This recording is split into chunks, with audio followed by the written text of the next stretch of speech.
a motion to remand. The impeachment court then ordered the remanding of the articles of impeachment to the House of Representatives. This chamber also requires the 20th Congress, House of Representatives, to communicate whether or not they are willing and ready to pursue the impeachment complaint, a requirement which until now has not been complied with. In a sudden shift of events, before the opening of the 20th Congress, the Supreme Court took all by surprise when it promulgated their decision on petitions challenging the validity of the articles of impeachment against Vice President Duterte.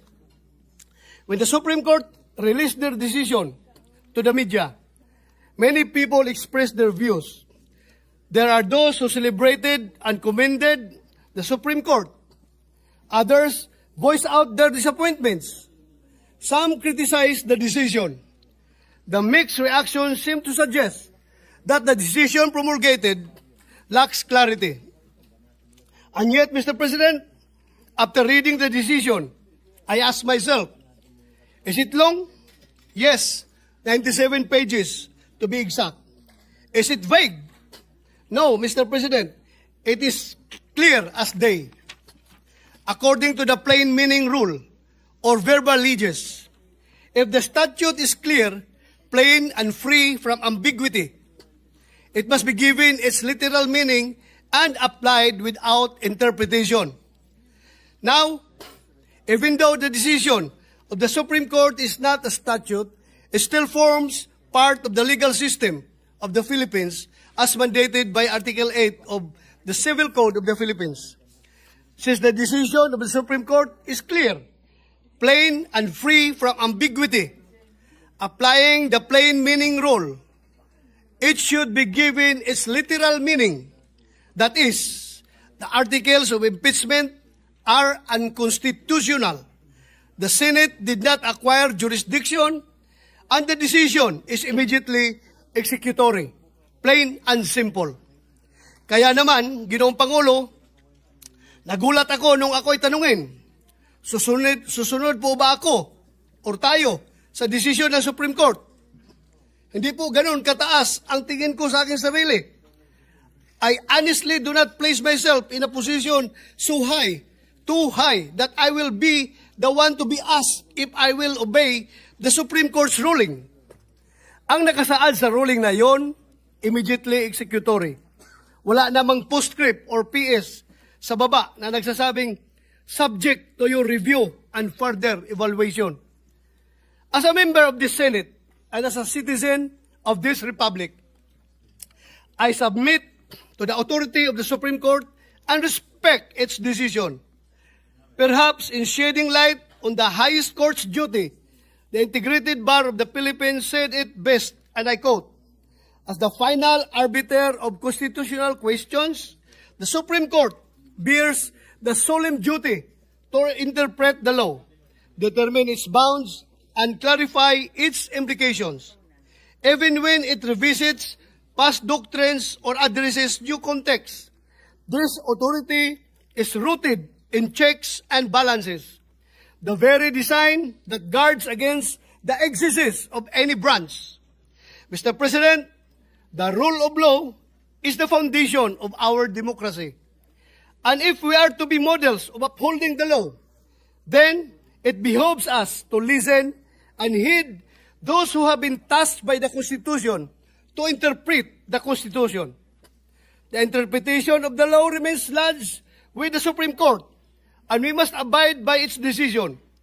What message would we send out to our people if we, legislators, will not honor the wisdom of the highest court in the land?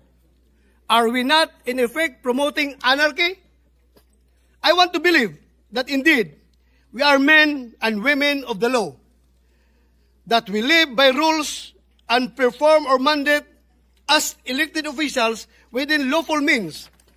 Our people rest easy and feel a sense of security because their Senate has remained to be guardians of democracy.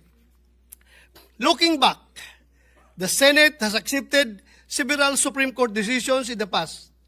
Why should the ruling in this current impeachment case be any different? Is our concept of respect for and acceptance of Supreme Court decisions selective? If that is the case, are we not playing with fire? Fire, mind you, does not always intend to enlighten or illuminate. It can also burn and bring a house down. Much has been said about where I stand, and I understand that my positions on certain matters have always been consistent and transparent. But while the public and this chamber may be familiar with my views, all that is simply driven by what is in my heart. And I say this with humility. My heart has always been guided by what is right, not only when it is easy, not only when it is convenient, but even and especially when it challenges my comfort zone, when it no longer serves our side. Because at the end of the day, it is a matter of principle, not popularity.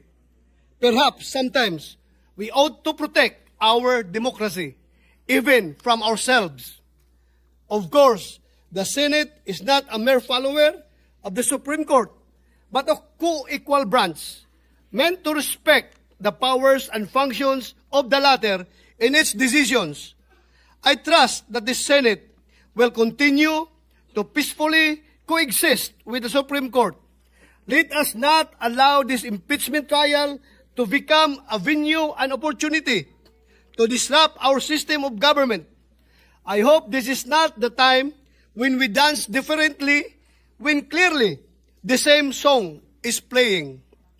We must follow the Supreme Court ruling, not because it is the most convenient thing to do, but because it is what is right and just, no matter how unacceptable or painful it may be.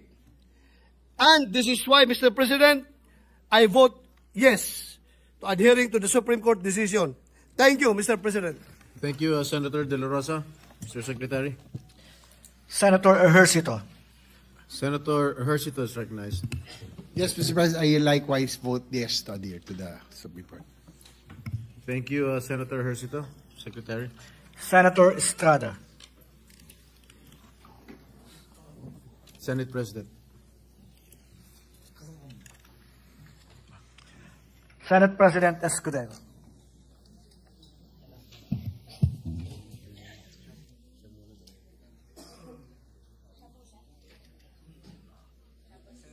The Senate President is recognized to explain his vote.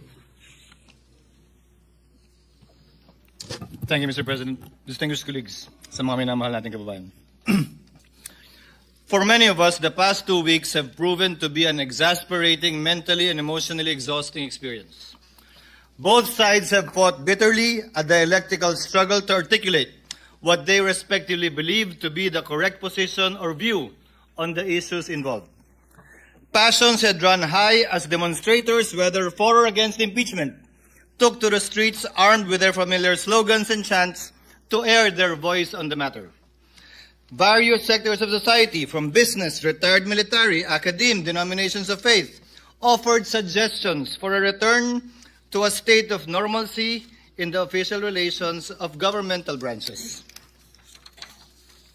Through all these, and as early as the time when the articles of impeachment had been constituted, the court was specifically asked, told, urged, and argued to take no action of any kind and form with respect to the prosecution by the House of Representatives of the impeachment complaint.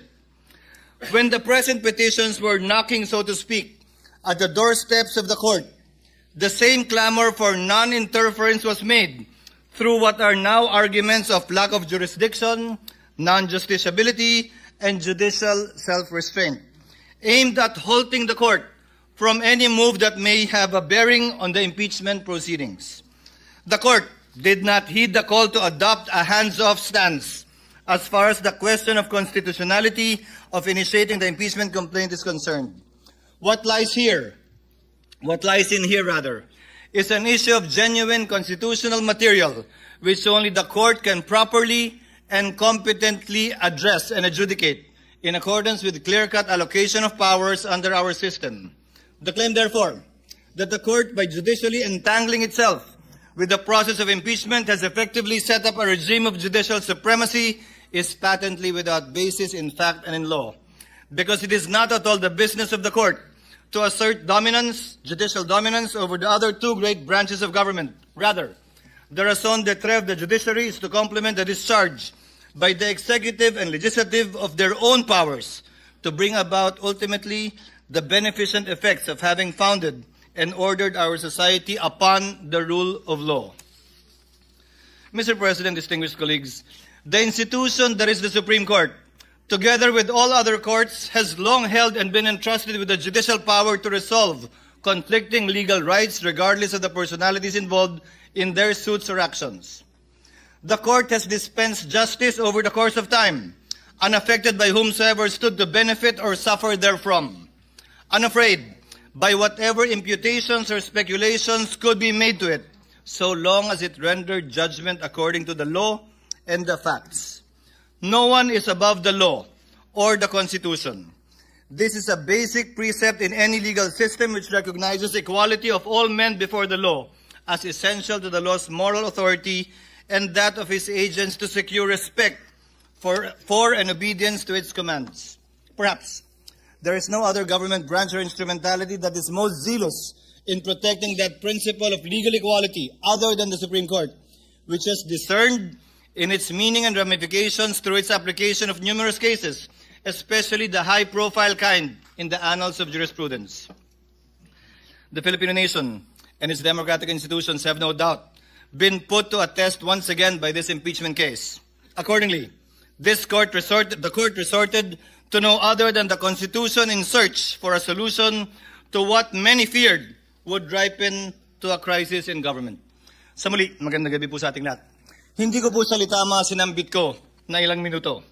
Yun po ay paraphrase at halos eksaktong quotation ng salita ni dating Justice Conchita Carpio Morales sa Francisco ruling na kinatigan ng mayoriya ng mga miyembro ng Korte Suprema, kabilang na si dating Chief Justice Puno, dating Justice Carpio, dating Justice Ascuna, dating Justice Panganiban. Ano nga ba itong Francisco ruling na pinag-uusapan natin to? Ano nga ba ang pinagkapareho, pinagkaiba nito sa kasalukuyan nating hinaharap? At bakit ko ba ito tinatanong?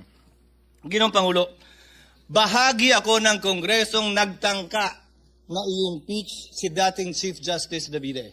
Bakit ko sinabing tangka? Dahil pinigilan po kami ng Korte Suprema.